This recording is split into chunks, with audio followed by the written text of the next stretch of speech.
mbow yu may mbow sa kaw doon sa lapataake ba benn xalaat politicien bu bandu la saña attaqué man sama yéene mooy baa doole bi ma nekkal ko gémmiñam noppam ak bëtam saa su ne may faacee mbébétam dàq mimétisme andi civisme heurte sa conscience ngir nga mën a demee ci bon sens man sama yéene mooy sama rap doon li jëlee baa peuple bi si ñoonu ñàkk tàggat ko ba mu mën a dundee si li mu ñàkk wan ko nu muy jëfee ba benn marchand d'illusion du ko mën a bluffé.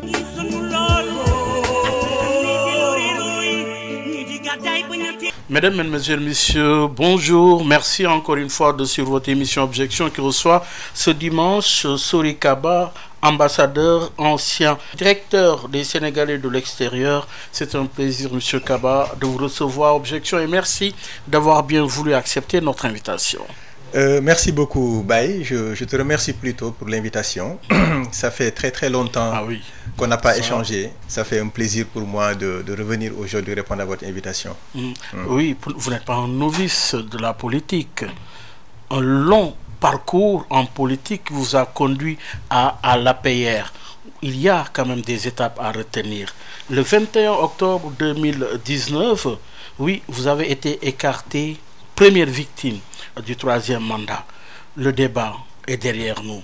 Mais aujourd'hui, Sori Kaba, le président Macky Sall renonce justement à ce troisième mandat. Qui pour le succéder? Principal défi à relever, oui, entre-temps, vous avez créé un mouvement Nawlé. Aujourd'hui, où en est ce mouvement qui est dans la trajectoire de ce pourquoi vous avez été évincé? Nawlé, se dire le respect de la parole donnée. Justement, que signifie la parole donnée en politique? Merci beaucoup, Baye. Je pense que le relent à travers lequel cette question est posée est très profond. Et je t'en remercie profondément également. Parce que, apparemment, vous en savez autant que moi sur l'importance de la valeur de la parole donnée, surtout en politique. Nous avons l'obligation de faire croire aux citoyens ce que nous voulons qu'ils croient. Mais nous devons être les premiers à y croire. Et quand on a l'occasion d'apporter la preuve de ce que nous croyons, il faut le faire.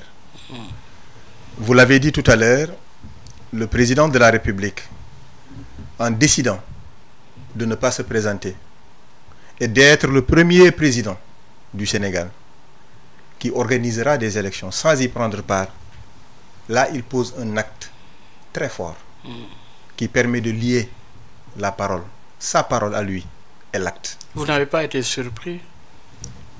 Surpris, non. Parce que sinon, je ne croirais pas à ce que j'avais dit. Vous l'avez rappelé. Le 20 octobre 2019. 21. Le 21 que j'ai été déchu, que j'ai perdu mes responsabilités en tant que directeur général. Mais l'émission en tant que telle, c'était effectivement le 20 octobre. Mais tout compte fait, je considère que le président n'a pas renié à sa parole. Contrairement à une bonne majorité, une bonne mobilisation du parti qui cherchait effectivement à lui faire croire que vous deviez le faire. Et je doute que ces derniers puissent demander à leurs propres parents, à leur propre père, de renier à leur parole. Vous en parlez avec autant de voix, pourquoi? Oui, parce que je considère... Vous avez souffert entre-temps? Oui, évidemment. De cette décision, oui. Évidemment. Parce que partout où je passais, évidemment, il y a des gens qui croyaient à ce que je disais, qui ne se présenteraient pas. D'autres me disaient, Monsieur Kaba, on est fiers de vous, parce que vous avez pu dire ce que vous croyez. Mais sachez qu'il n'y a pas de serrure assez solide pour emprisonner la vérité. Et que la vérité, elle finit toujours par triompher. Mais aujourd'hui, le président a choisi le chemin de la vérité. Au même moment qu'il avait choisi le chemin du véritable développement. Là, il a choisi également le chemin de la vérité, et de la vérité absolue. Il a rappelé le code d'honneur. Extrêmement important, à mon avis, dans le champ politique.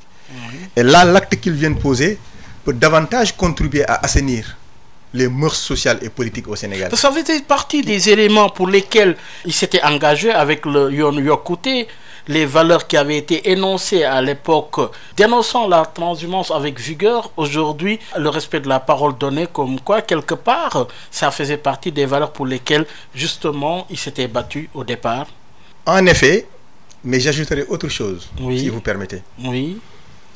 Il avait choisi le Yoonu Yokkute, et le Yoonu Yokkute est aujourd'hui complété par la Andu Nawlé.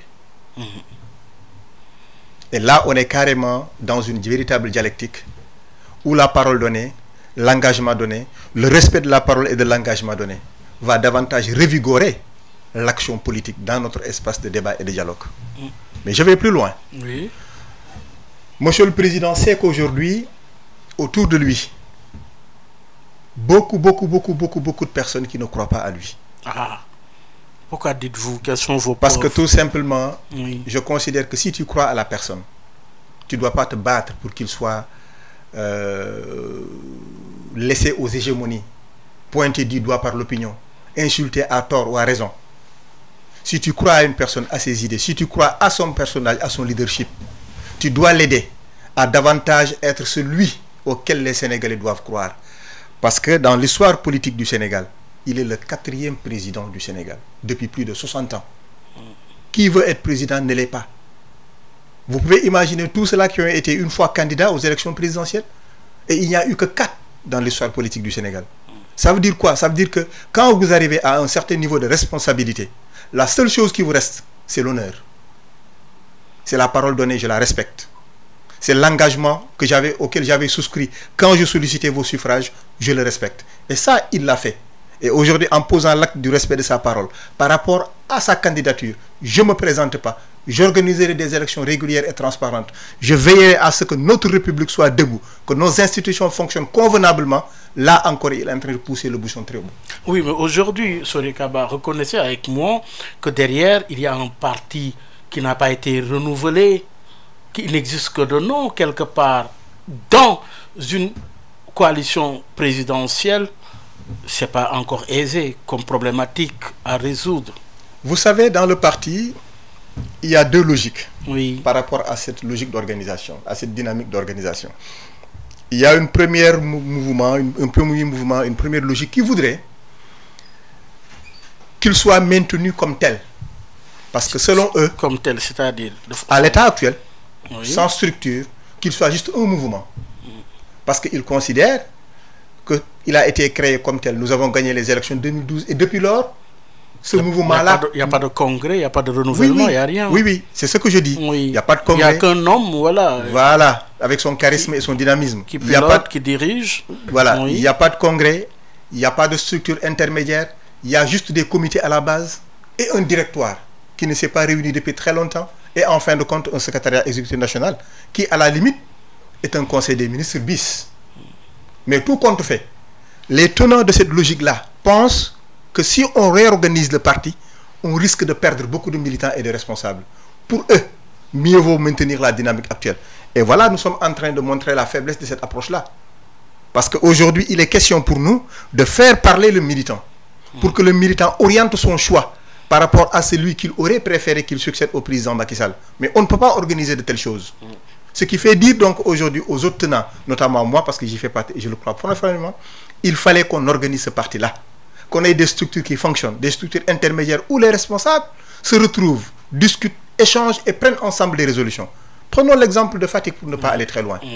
Aujourd'hui à Fatick, chacun est leader dans son quartier. Base électorale. Oui. Chacun est leader dans son quartier. Et il ne regarde pas ce que fait l'autre.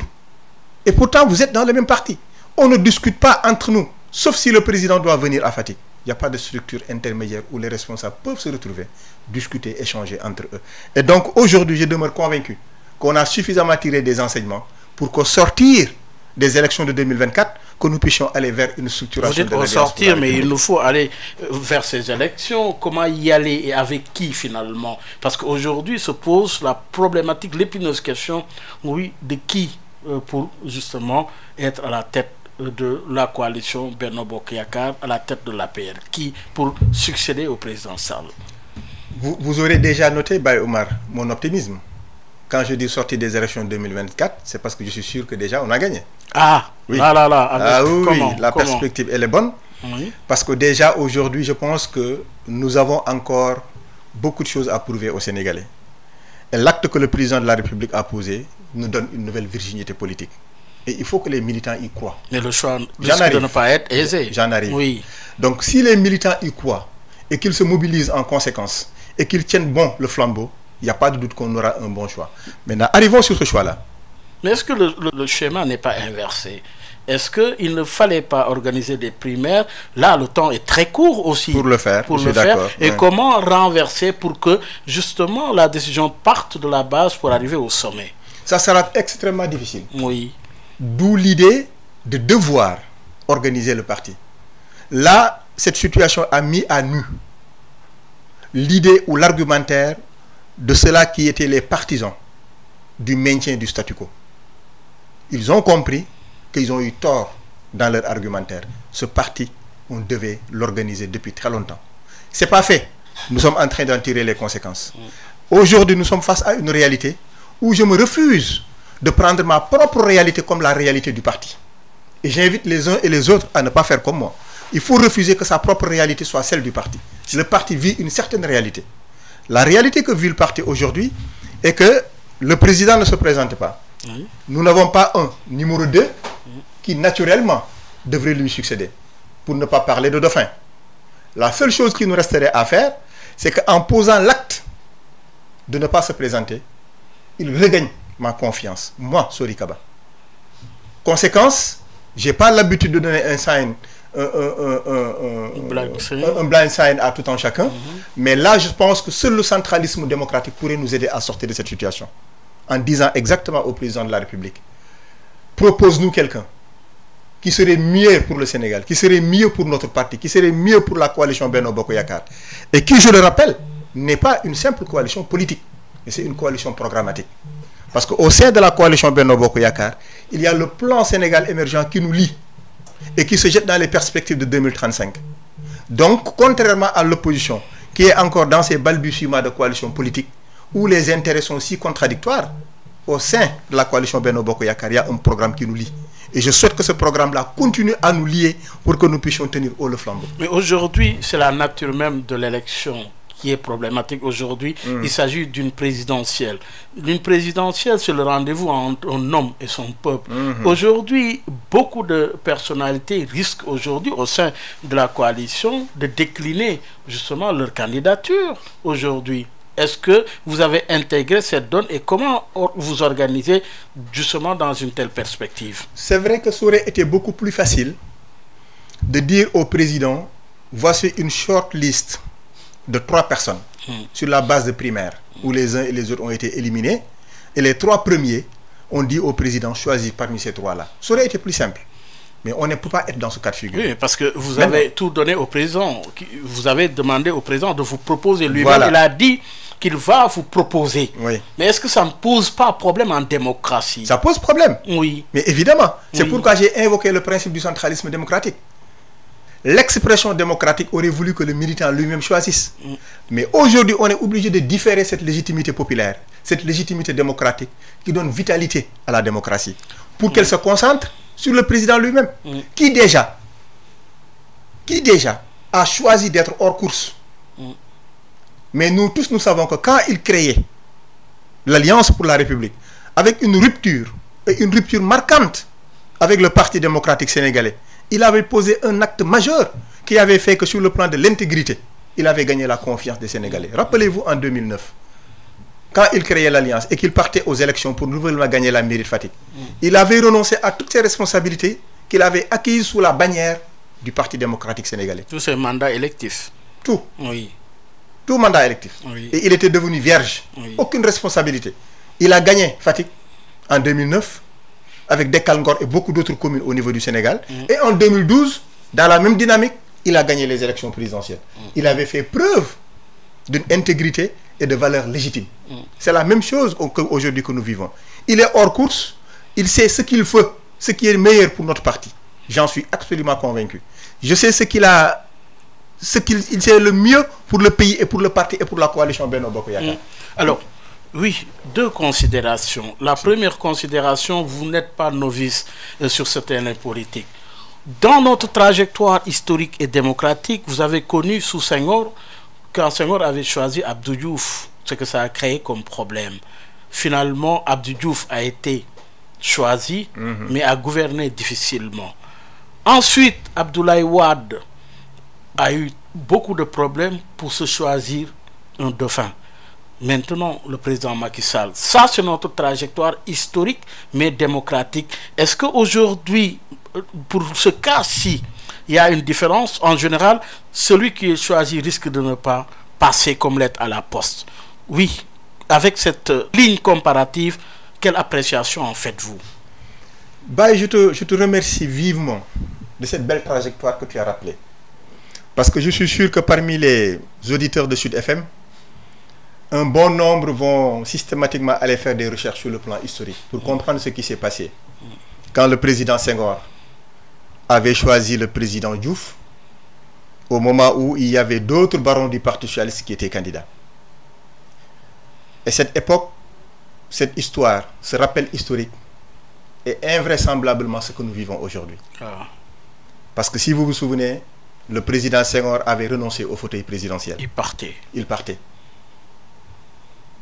Et il fallait qu'il choisisse quelqu'un parmi tous les hommes de confiance qui étaient autour. Il a eu le temps de le faire aussi.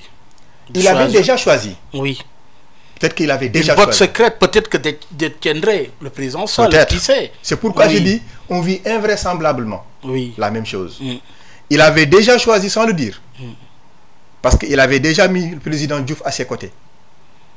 Il avait déjà commencé à le montrer au visage des Sénégalais. À chaque fois qu'il faisait des sorties en tant que président, le premier ministre Abdou Diouf était à ses côtés. Les Sénégalais commençaient à voir le visage de Diouf. Ils l'acceptaient, ils le critiquaient, mais au moins ils le voyaient. Donc son visage n'était pas tout nouveau, tout neuf.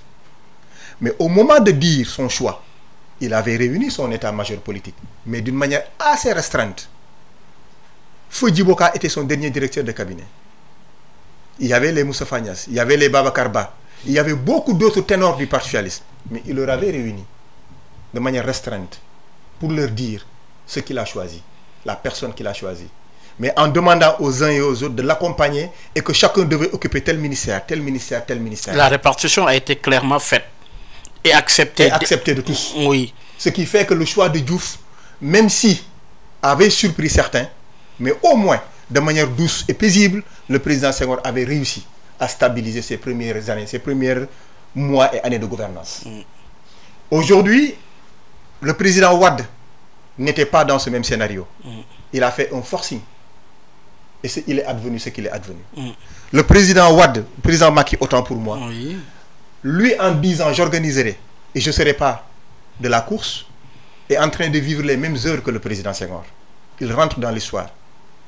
Je ne dirais pas qu'il fasse la même chose que le président Senghor, mais qu'il s'inspire de lui. Parce qu'après tout, notre pays est un pays d'inspiration, mais pour autant, il est aussi un pays d'aspiration. Ce qui fait qu'il y aura beaucoup de candidats, mais de tous ces candidats-là, il sait celui qui sera le mieux et le meilleur pour la coalition et pour le pays.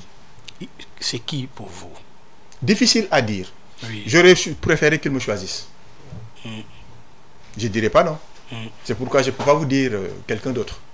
Mais il y a quand même certains qui montrent quelques avantages.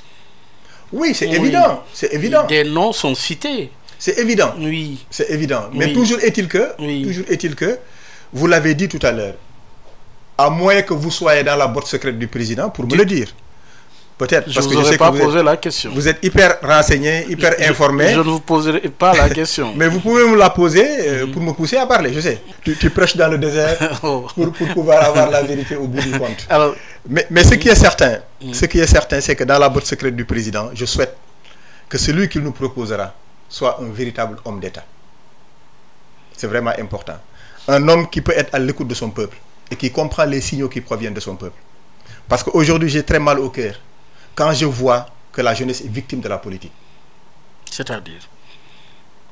Vous ne pouvez pas imaginer tous les efforts qui ont été consentis par l'État, par le président, en termes de programmes d'entrepreneuriat, en termes d'instruments, pour que la jeunesse ne soit pas victime d'oisiveté, que la jeunesse puisse avoir au moins de quoi s'entretenir et entretenir leur famille. Mais on s'est rendu compte à l'arrivée que quand il s'agit de troubles à l'ordre public, de manifestations dans les rues, ce sont les jeunes qui sont les premières victimes. Vous pensez que si ces jeunes étaient suffisamment occupés, ils laisseraient leur occupation pour venir trembler dans les rues? Ils ne l'auraient pas fait. Donc aujourd'hui, le défi majeur que nous devons relever, c'est comment occuper notre jeunesse pour qu'elle ne soit plus victime de la chose politique. Et être victime de la chose politique, c'est ce que nous vivons aujourd'hui. Sortez, ils sortent, rentrez chez vous, ils rentrent chez eux. Une équation non résolue par la gouvernance sous Macky Sall. Malgré tous les efforts, je pense que c'est un élément de regret. Je l'accepte avec vous et je vous le concède. C'est pourquoi j'insiste là-dessus, pour que nous puissions orienter nos efforts maintenant vers l'occupation de cette jeunesse-là. Il faut qu'on les prenne en compte dans nos préoccupations au quotidien. Il ne faut plus qu'on les considère comme le dernier maillon de la chaîne, mais qu'on les considère comme le premier maillon de la chaîne. Premier bénéficiaire de nos actions publiques et politiques, mais au-delà, que l'on puisse davantage discuter avec cette jeunesse-là. Parce qu'elles sont nombreuses, mais elles ne sont pas homogènes. Elle est hétérogène. Et il y a une bonne partie de cette jeunesse qui est consciente et qui accepterait qu'on discute avec elle. Oui, qui pour succéder au président Macky Sall, je parle de qui au niveau de la coalition Benno Bokk Yakaar, au niveau de l'APR également. Maintenant, du point de vue de la gouvernance sous Macky Sall, aujourd'hui, avec tout ce que cela a donné comme résultat, vous avez constaté qu'il y a eu des soulèvements. Sur le plan politique, vous me direz, ou bien même sur le plan social, avec des impairs sur le plan économique. Aujourd'hui, avez-vous l'impression quelque part que la vision du président Macky Sall a été bien traduite en actes par justement son équipe gouvernementale, par ses compagnons? Vous verrez dans la gouvernance du président Macky qu'il y a plusieurs étapes. La première étape, c'est celle qu'il a menée de 2012 jusqu'en 2019, avant de supprimer le poste de Premier ministre. Vous aurez vu qu'il y a eu des hauts et des bas. Il y a eu beaucoup de choses qui ont été faites. De 2019 en 2023 ou 2022, avant que le poste de Premier ministre ne revienne, il était à la fois Premier ministre et président de la République du Sénégal. Et en fin de compte, le Premier ministre est revenu. Ces trois étapes, en les comparant, on peut se rendre compte de quel moment il y a eu plus de travail, qu'il y a eu plus de flux financiers en termes d'investissement réalisés, en termes de chantiers réalisés et inaugurés. C'est la période où il n'y a pas de Premier ministre. Comme il dit, ça a été fait avec beaucoup d'efficacité. Beaucoup plus d'efficacité parce que c'était lui-même qui était et en même temps président et en même temps Premier ministre. Il était le niveau stratégique et le niveau opérationnel. Il donnait les décisions, il donnait les orientations et dans la mise en œuvre, c'est lui-même qui contrôlait. À tort ou à raison? À raison. Oui, dans une république, dans un État. Oui, à raison. Oui. À raison. Oui. Parce que, vous l'avez dit, c'est pourquoi tout à l'heure, j'ai repris votre mot trahi, qui n'était pas un mot trop fort pour la circonstance. Il est approprié. Je sais ce qu'il ressent. Aujourd'hui, quand il fait face à ses militants et responsables, en leur disant, ne vous embourgez pas à Dakar, descendez dans votre base respective, allez rencontrer les militants et discuter avec eux. En lançant ce cri de cœur, avant d'avoir fait sa déclaration, 48 heures avant, avec tout ce qu'il y a comme agence Promoville, avec tout ce qu'il y a comme programme aujourd'hui, avez-vous l'impression, certainement à l'heure du bilan on en discutera, mais quelque part que dans la trajectoire de rendre efficace ces programmes, ces agences, est-ce que quelque part il n'y a pas eu regret dans la mise en œuvre? Je ne pense pas qu'il y ait regret par rapport à ça, parce que aussi les agences qu'il a créées répondaient lui à ses engagements. La vision est là, mais quant à la mise en œuvre, j'en arrive. Oui. C'est pourquoi je vous ai dit tout à l'heure que pendant cette période où il était et le niveau stratégique et le niveau opérationnel, les choses sont allées plus vite. On peut le vérifier. Il a inauguré beaucoup plus pendant cette période-là, autant à l'intérieur du pays qu'au niveau de Dakar. On peut s'en rendre compte, bien évidemment. Mais ce qui est certain... Sur le plan matériel. Oui, sur le plan... évidemment. C'est pourquoi j'ai parlé... Il n'y a pas que le matériel, il y a l'immatériel aussi. C'est pourquoi j'ai parlé du budget consolidé d'investissement. En termes de flux financiers, dépenses publiques, pour améliorer les conditions de vie des citoyens. Pour faire ce que, comme il a l'habitude de dire, la disparité territoriale, qu'il puisse l'équilibrer. Je pense qu'il y a encore que c'est discutable avec l'endettement. Évidemment. Avec l'endettement. Non, c'est pas très discutable à mon point de vue. Parce que l'État... Non, parce que l'État ne s'endette pas. On peut le prendre. La quotité de l'État du Sénégal supporte sa dette aujourd'hui. On n'a pas de difficulté à ce niveau-là. Par contre, je pense qu'il y a eu encore des efforts à faire en termes de choix des hommes. Ça, par contre, oui. Je l'ai dit tout à l'heure en rappelant la rencontre avec les élus territoriaux. En les invitant à davantage dans leurs bases respectives, c'était comme s'ils leur demandaient voilà, ce que vous faites jusqu'ici doit être carrément et fondamentalement amélioré. Et c'est le cas. Ce qui est valable pour les maires est valable pour les directeurs généraux et les autres directeurs d'agence. Parce qu'en vérité, Quand un président de la République prend un engagement, il faut le respecter. Et qui le respecte? Celui qui met en œuvre la politique. Oui, on a vu que dans les réunions décentralisées, je me rappelle de la dernière rencontre à Thiès, vous l'avez rappelé à l'ordre. Oui, il s'agissait de la ministre qui avait en charge la formation professionnelle. Oui, il s'agissait bel et bien du lycée de Sangara. C'était une vraie bonne manière et j'ai apprécié de montrer aux Sénégalais que je donne des instructions, je contrôle, je vérifie et je donne à nouveau des instructions. Oui, il ne peut pas être partout en même temps. On ne peut pas. C'est là où le choix des hommes doit être important, Baye Omar. Seul Dieu peut être partout. Mais dans le choix des hommes, il est évident qu'on ne peut pas être satisfait à 100%. Mais au moins, si on est satisfait à 80%, on peut renouveler l'équipe. On s'améliore à 90%, on renouvelle l'équipe. On arrive à 95%, on renouvelle l'équipe. On arrive à 100%. C'est bien possible. Mais ce qui est dramatique, c'est qu'on ne puisse pas renouveler l'équipe ou on renouvelle l'équipe en maintenant les uns et les autres. Tout en sachant que c'est des bras cassés, excusez-moi de l'expression, ou qu'ils ne sont pas dans l'optimum de leur réalisation ou de l'action publique. Ils sont carrément en déphasage. Et je vais te raconter une petite anecdote. Oui. Une fois, il était en visite d'État dans un pays africain. Je faisais partie de la délégation. D'habitude, quand le président de la République vient, avant de rencontrer son homologue du pays d'accueil, un débriefing est fait avec sa délégation. Ce jour-là, il était avec beaucoup de ministres qui étaient venus pour signer des accords avec le pays d'accueil.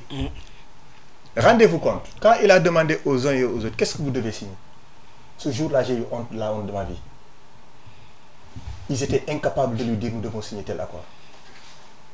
Il a fallu qu'il leur dise, mais on fait un vol de plus de 9 heures de temps. Je ne dis même pas que vous deviez préparer vos dossiers avant. Mais on fait un vol de 9 heures. Ne serait-ce que durant ces 9 heures de vol, vous auriez pu lire vos documents et comprendre ce que vous allez signer. À ce point? À ce point, vous vous rendez compte? Ça, je l'ai vécu directement avec lui.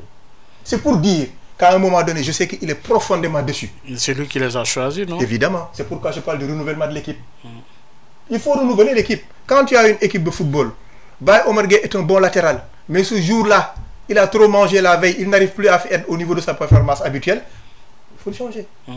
C'est ça, le coaching gagnant. Oui, coaching gagnant, bien dit. Alors, oui, on a parlé quelque part de la gouvernance, mais surtout lié au contexte dans lequel nous sommes, un contexte assez chargé. Nous restons sur le plan politique, parce que quelque part, oui, les défis politiques sont là, pressants. Aujourd'hui, le président Sall, dans un tel contexte qui doit être partout à la fois et régler les problèmes de sa succession, quelles sont les priorités d'un tel président dans un tel contexte? Il l'a dit dans son discours. Oui. Les quelques mois qui me resteront, je ferai de sorte que nos institutions se renforcent. Sur le plan politique? Les institutions de la République, c'est sur le plan républicain. Oui. Notre démocratie ne doit pas prendre un coup.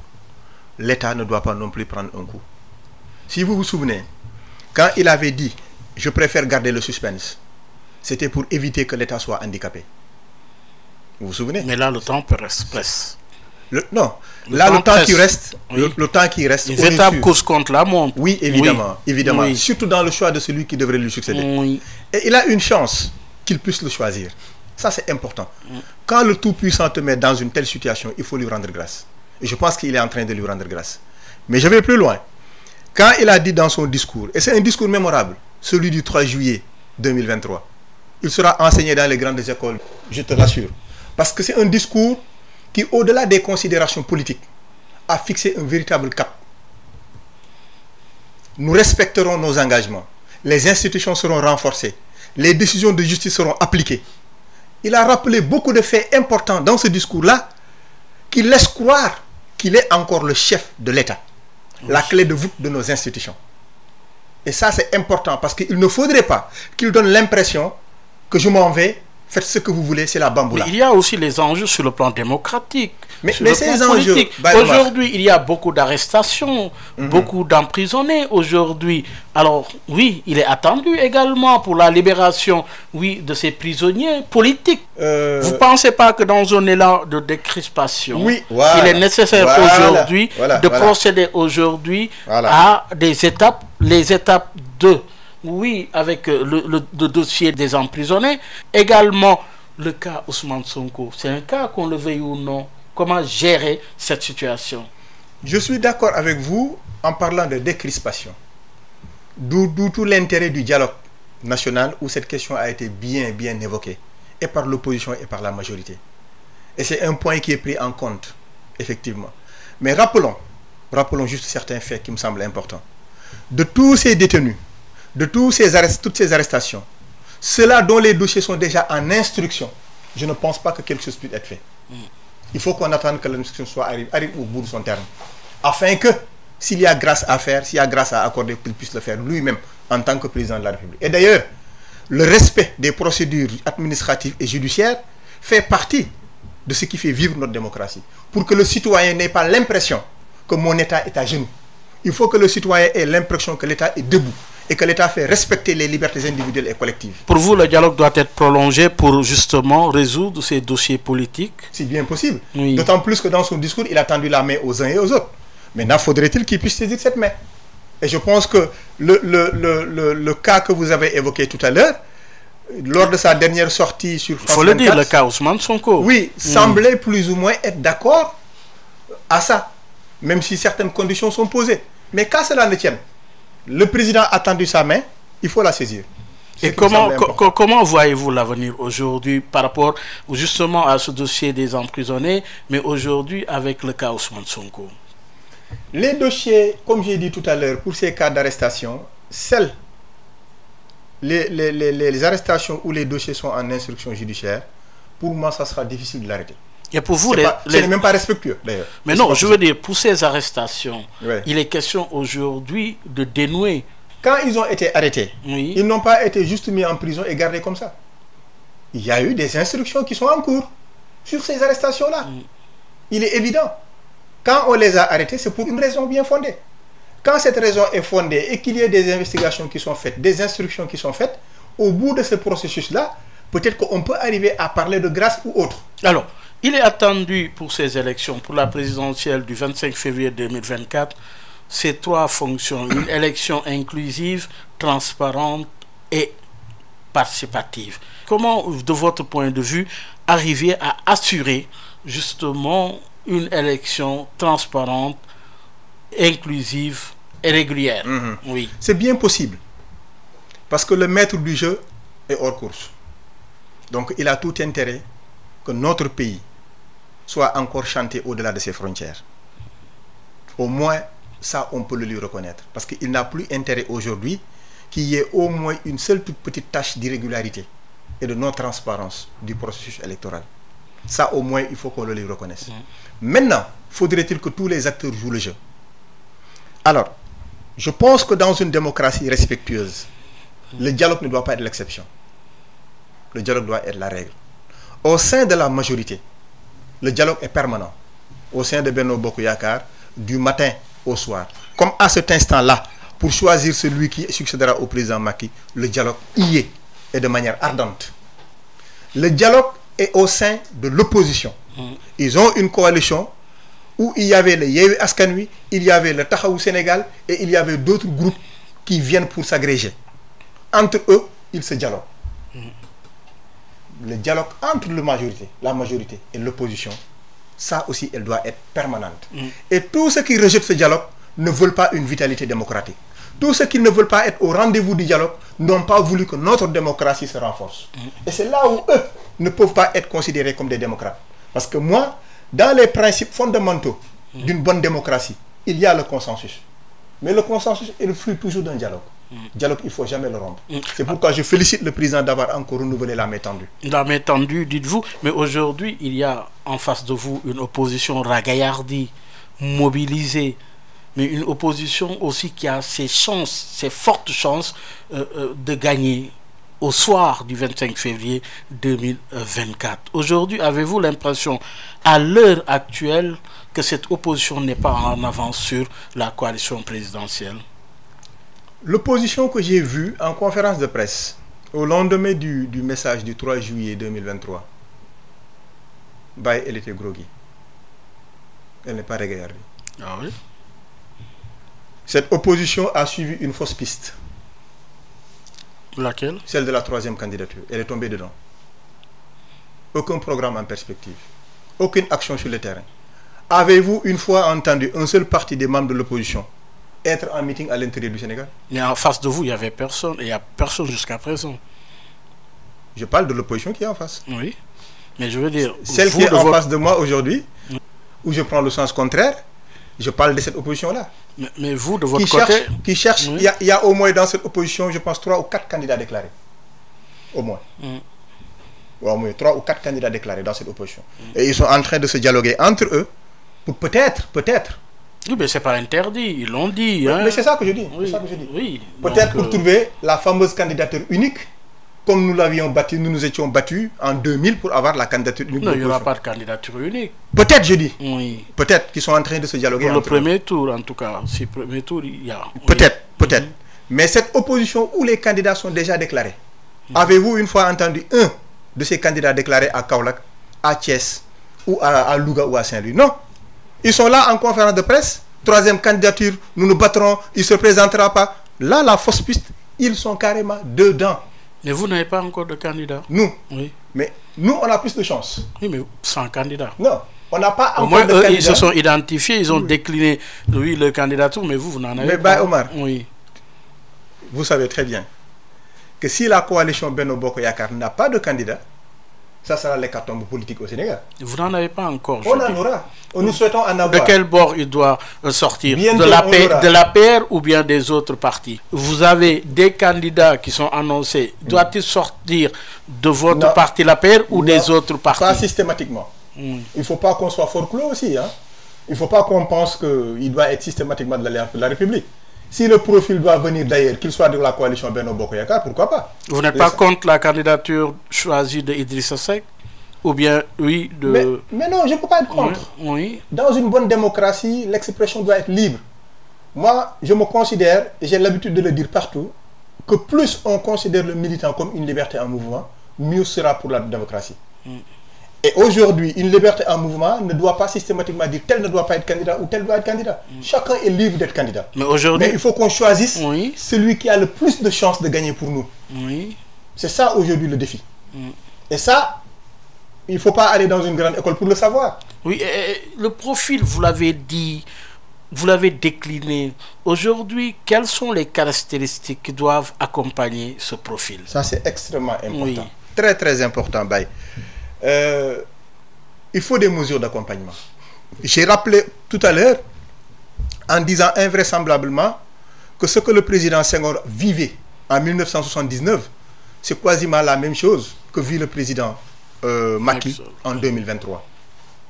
On peut ne pas reporter les mêmes choses, les mêmes scénarios, mais au moins on peut s'en inspirer. Auquel cas, il faut des mesures d'accompagnement. Supposons que Baye Omar Gueye soit choisi et que Souri Kaba était candidat. Il faudrait qu'on fasse comprendre à Baye Omar qu'il ne faudrait pas que Souri soit ton adversaire. Il faut que tu travailles avec Souri. Tu travailleras avec Souri, tu travailleras avec Omar, tu travailleras. Et cette équipe qui se constitue déjà autour de vous sera un shadow cabinet avant l'heure. Et là, c'est une mesure d'accompagnement extrêmement importante et qui va calmer les ardeurs. Et nous sommes sûrs que chacun se mobilisera en conséquence pour la victoire. Aujourd'hui, est-ce que ce sera aisé? Dans la situation actuelle, est-ce que ce sera aisé? Parce que quelque part, vous êtes à l'intérieur également. Oui. Vous les entendez, vous les écoutez, vous discutez. Quel est l'écho? Quel est aujourd'hui l'état d'esprit qui prévaut? J'en ai pas discuté avec tout le monde, j'avoue. Mais j'en ai discuté avec certains. Et je pense qu'aujourd'hui, le scénario le plus probable, en cas de mesure d'accompagnement, en tout cas ceux-là avec qui j'ai échangé sur cette question, semble être favorable. Ils vont mouiller le maillot. Ils vont bouger leur base. Ils vont se battre pour qu'on continue à être au pouvoir. Et à mon avis, c'est ce résultat qui est important. Que l'on s'oublie à un moment donné et que l'on pense à la communauté. Que l'on pense à ces nombreux militants qui ont accompagné le président Macky Sall depuis 2009 jusqu'en 2023 et n'ont jamais bénéficié même pas d'un arrêté. Je ne parle pas de décret. Et qui sont encore 1000 fois beaucoup plus actifs que ceux qui ont bénéficié de ces décrets et de ces arrêtés-là. Il faut penser à ces militants-là et ne pas penser uniquement à sa propre personne. C'est dans ce contexte-là où nous sommes. Le don de soi est extrêmement important dans le contexte où nous sommes. Et je l'ai dit tout à l'heure, depuis le Dekkal Ngor, qui était une coalition de 2009, Benno Bokk Yakaar, qui invoque une valeur importante de partage et de générosité. On est venu nous rajouter le Andu Nawle pour que chacun de nous puisse comprendre que tu n'es pas meilleur que l'autre pour justifier ta position d'aujourd'hui.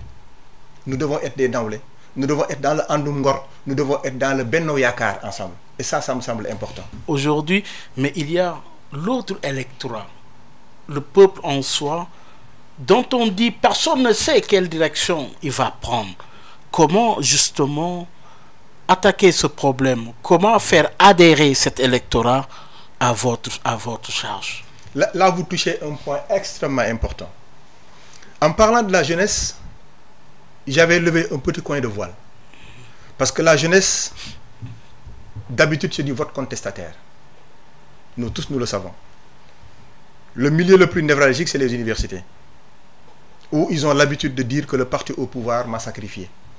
Pour une raison ou pour une autre, je conteste, je condamne, je sanctionne. L'opposition a tendance à bénéficier de ce vote contestataire-là. Il faut qu'on coupe la poire en deux. Même si on ne puisse pas récupérer toute cette jeunesse-là, il faudrait au moins que tout cela que nous réussirons à récupérer, avec un discours qui puisse les convaincre, mais également une action qui les occupe sur le terrain. Là, c'est 19% de 20% de vote contestataire habituellement aux élections présidentielles. On pourra effectivement leur ravir la vedette et en prendre une bonne partie. Le reste, vous l'avez dit, c'est l'électorat, la masse silencieuse. Le président a invité les uns et les autres à descendre à la base. Nous avons un bon bilan. Et ça, c'est le coefficient personnel du président de la République. Il est encore là. Ce bilan va nous profiter. Son coefficient personnel, individuel, va nous profiter. Le reste, c'est nous qui devons mieux le maillot à la base. Il n'y a pas 1000 solutions. C'est la solution qu'il faut procéder, à laquelle il faut procéder. Vous êtes ambassadeur, ancien directeur du Sénégal et de l'extérieur. Le vote de la diaspora également compte. De ce point de vue, oui, il n'y a pas beaucoup d'intérêt pour vous. Au regard de l'actualité et de la situation, qu'est-ce qui a fait perdre réellement le président? Vous qui avez été justement dans ce secteur. Alors, au même moment où je caractérisais nos universités comme des centres de contestation naturelle, la diaspora aussi a cette même caractéristique. La diaspora, surtout celle qui vit en Occident, a l'avantage de vivre une démocratie moderne, une démocratie d'opinion, où chacun est libre de dire ce qu'il veut, ce qu'il pense, sans problème. Du coup, ils ont tendance à transposer ces conditions démocratiques dans notre pays en prenant position.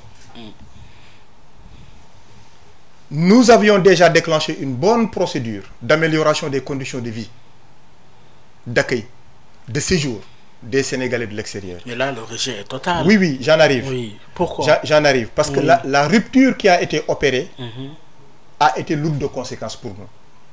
La diaspora ne doit pas exclusivement qu'être une diaspora politique. Elle doit être une diaspora de développement.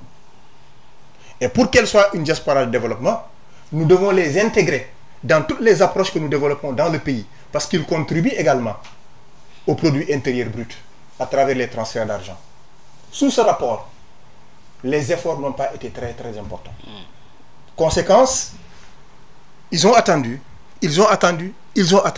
Quand ils ont commencé à sentir la fin des choses, ils ont commencé à prendre position. De mon point de vue, pour que nous puissions repartir du bon pied avec cette diaspora, après ce fameux discours du 3 juillet, comme je l'ai dit, 2023, il faut qu'on entretienne un dialogue sincère avec elle.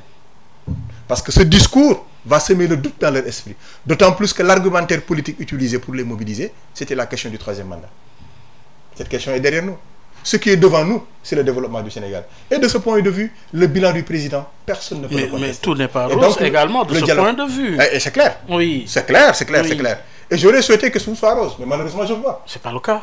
Malheureusement, c'est pas possible. Mais quand même, le Sénégal de 2012 n'est pas le Sénégal de 2023. Vous avez parlé de l'aspect de la jeunesse aujourd'hui comme une des failles de la gouvernance de Macky Sall. Quelque part, c'est pas à négliger également. Je suis d'accord avec vous. Oui. C'est pourquoi, en disant la stratégie qu'il faut dérouler, je reconnaissais tacitement nos erreurs, nos manquements, nos limites et les points d'amélioration en ce qui concerne cette cible jeune. Je ne suis pas un politique qui s'autoglorifie, qui dort sur des lauriers. Je fais une analyse dynamique. Et sur la base de cette analyse dynamique, je cherche à m'améliorer. À améliorer également mon appareil politique, qui est l'Alliance pour la République, qui est la coalition Benno Bokk Yakaar. Oui. J'ai appris que son parti, on ne le ment pas, on lui dit la vérité. Et de ce point de vue, oui, dans la perspective également de l'organisation de l'appareil politique qu'est la coalition Benno Bokk Yakaar, oui, de façon synthétisée, quelle est la place de l'APR dans Benno? Une bonne question. À un moment donné, l'Alliance pour la République s'était considérée comme le grand perdant de la coalition. Ah oui. Le président de l'Assemblée nationale n'était pas de l'Alliance pour la République. Ça a été rectifié. Le président du Conseil économique et social n'était pas de l'Alliance pour la République. Le Premier ministre, à un moment donné, n'était pas de l'Alliance pour la République. Donc, disons, toutes les institutions, sans compter certaines directions et certains ministères, ont été confiés à la coalition Benno Bokk Yakaar, au détriment, évidemment, de l'Alliance pour la République. Mais, c'était le prix à payer. Pour que l'histoire retienne que pour la première fois, une coalition au pouvoir résiste autant d'années. Ça n'a jamais eu dans le Sénégal. Mais le président a compris qu'il fallait qu'il soit très généreux. Le temps de 2 mandats. Qu'il sacrifie ses propres cadres, qu'il sacrifie ses propres militants pour que la coalition puisse persister et résister aux vents et marées. Ça a été le cas. Nous sommes aujourd'hui à l'heure du bilan.